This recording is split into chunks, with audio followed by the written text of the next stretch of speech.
يأتي نتكلم من رسل الله ونتعلم. نتحدث عن إسماعيل صلى الله عليه وسلم حين أتاه خليل الله وبرفق يسأله الرأي بمنام قد كان رآه.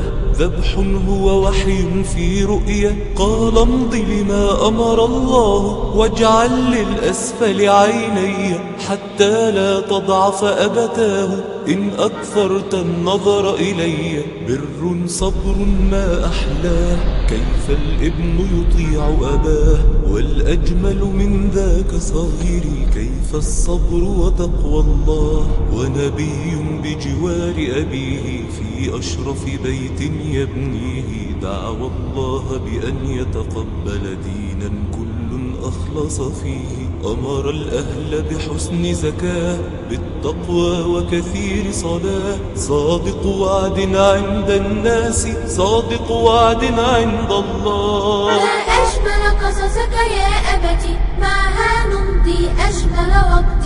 ننتظر حديثك في شوق فالنفع بها دوما يأتي فالنفع بها دوما يأتي.